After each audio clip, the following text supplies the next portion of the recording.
তুমি কি শুনেছো আজকে? জামাতের আমির। জামাতের আমির। সুবহানাল্লাহ। তুমি কি জামাতের আমির সাহেবকে চিনো? জি। কি নাম তার? তার নাম ডক্টর শফিকুর রহমান। তুমি তাকে পছন্দ করো? তুমি কি চাও জামাত ক্ষমতায় আসুক? জি। মাশাআল্লাহ। তুমি কেন আজকে জামাতের আমির সাহেব সেজেছো আজকে? জামাতের আমির অনেক ভালো মানুষ। আচ্ছা, তুমি কি চাও যে জামাত ক্ষমতায় আসুক? তাকে পছন্দ করো? আচ্ছা, তুমি কি তাদের মতো হতে চাও?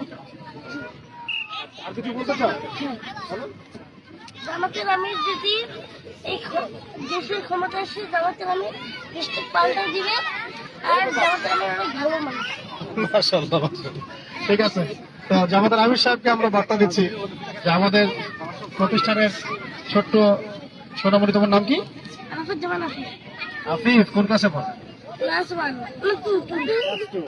তো যেমন খুশি তেমন সাজুতে তিনি আপনার হুবহু নকল করেছেন এবং জামাতের আমির সাহেব সেজেছেন।